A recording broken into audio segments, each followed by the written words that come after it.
touch, I could with just one touch, I could feel my body giving. Assalamualaikum warahmatullahi wabarakatuh. Selamat malam dan salam sejahtera bagi kita semua. Puji syukur kita panjatkan kehadirat Tuhan Yang Maha Esa, karena berkat atas rahmat dan karunia-Nya lah maka kita dapat berkumpul dalam kesempatan yang baik ini dalam keadaan sehat walafiat.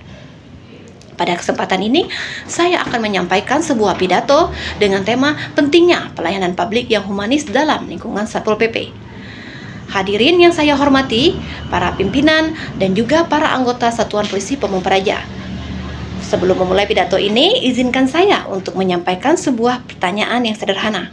Apakah ketegasan harus selalu identik dengan kekerasan?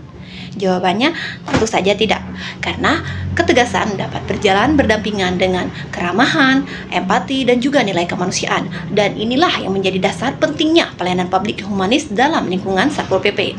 Dalam kesempatan ini, saya akan menyampaikan 3 hal utama. Yang pertama, peran Satpol PP dalam pelayanan publik. Yang kedua, pentingnya pendekatan humanis dalam menjalankan tugas. Serta yang ketiga, upaya membangun Satpol PP yang profesionalisme dan humanis. Yang pertama, peran Satpol PP dalam pelayanan publik. Hadirin yang saya hormati, Satpol PP mempunyai peranan yang sangat penting dalam menegakkan peraturan daerah, menertibkan ketertiban umum, dan juga menciptakan rasa aman dan nyaman dalam masyarakat. Dalam menjalankan tugasnya, Satpol PP seringkali berada di garis terdepan dalam menghadapi persoalan sosial yang terjadi di masyarakat. Namun, perlu kita pahami bahwa Satpol PP bukan hanya bertugas untuk menertibkan saja, tetapi Satpol PP juga bertugas untuk melayani masyarakat. Karena pada hakikatnya, setiap aparat pemerintah merupakan pelayan publik. Pelayanan publik yang baik bukan hanya diukur dari tingkat keberhasilan penegakan aturan saja, tetapi pelayanan publik yang terbaik adalah juga dapat diukur bagaimana masyarakat tersebut merasa dihargai, merasa mendapatkan keadilan, dan juga merasa mendapatkan perlindungan dari rasa ketakutan yang ada. Oleh karena itu, maka Satpol PP harus membangun komunikasi yang baik dengan masyarakat, karena dengan komunikasi yang baik tersebut maka akan terciptanya hubungan harmonis antara aparat dan juga masyarakat. Yang kedua adalah pentingnya pendekatan humanis dalam menjalankan tugas. Humanis bukan berarti lemah. Humanis berarti mengedepankan nilai-nilai kemanusiaan dan juga martabat manusia, tetapi juga dapat bertindak tegas. Humanis berarti mengedepankan nilai-nilai kemanusiaan dalam setiap tindakan dan setiap pelayanan yang dilakukan oleh Satpol PP tersebut. Dalam praktik lapangannya, Satpol PP seringkali berhadapan dengan pedagang kaki lima, pengamen, badut, anak jalanan, dan bahkan masyarakat yang melakukan pelanggaran aturan terhadap peraturan daerah. Jika dalam penanganannya Satpol PP melakukan tindakan kekerasan maupun dengan emosional yang tinggi, maka yang terjadi, yang didapatkan hanyalah akan mendapatkan sebuah konflik, sebuah rasa ketakutan di dalam masyarakat, bahkan akan mendapatkan citra yang buruk terhadap institusi Satpol PP itu sendiri. Namun sebaliknya, jika Satpol PP melakukan penanganan dengan edukasi yang baik, sopan santun yang baik, maka masyarakat akan lebih mudah untuk menerima aturan yang diterapkan tersebut. Sebagai contohnya, dalam menertibkan pedagang kaki lima, petugas Satpol PP mampu untuk menjelaskan mengapa alasan penertiban itu dilakukan, memberikan solusi yang baik, serta tetap sopan santun selama proses berlangsung. Nah, maka itulah yang disebut dengan pelayanan publik yang humanis, yang mencerminkan pelayanan baik bagi Satpol PP. Pelayanan publik juga dapat meningkatkan kepercayaan dari masyarakat kepada pemerintah.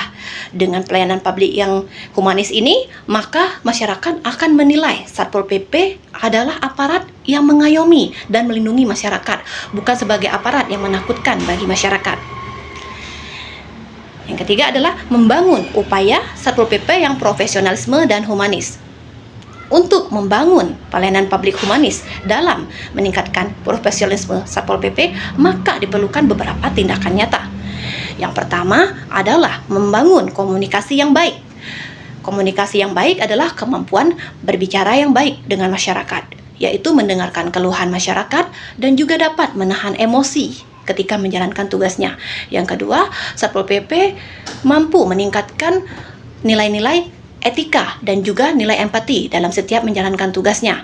Yang ketiga, Satpol PP meningkatkan profesionalismenya dengan meningkatkan pendidikan dan juga pelatihan. Karena dengan pendidikan dan keterampilan yang baik, maka Satpol PP akan menjalankan tugas dengan tegas dan juga dengan kebijaksanaan.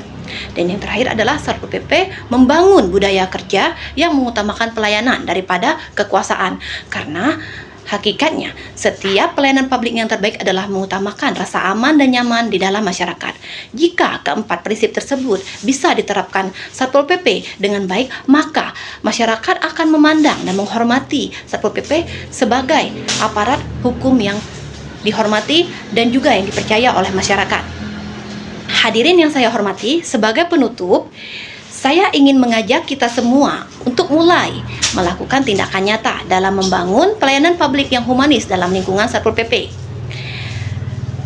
Pelayanan publik yang humanis dapat dilakukan dari sebuah hal sederhana.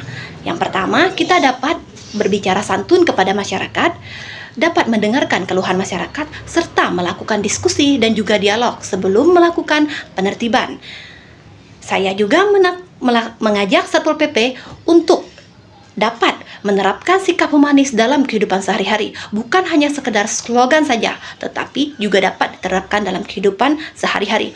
Mari kita buktikan bahwa Satpol PP dapat menjadi aparat pemerintah yang mengedepankan nilai-nilai kemanusiaan dan juga harkat dan martabat manusia. Karena pada hakikatnya pelayanan publik yang terbaik bukan hanya diukur dari keberhasilan penegakan aturan saja, tetapi dapat menjaga nilai-nilai kemanusiaan dan saling menghargai sesama manusia. Itu saja yang dapat saya sampaikan. Terima kasih atas perhatian semuanya. Wassalamualaikum warahmatullahi wabarakatuh.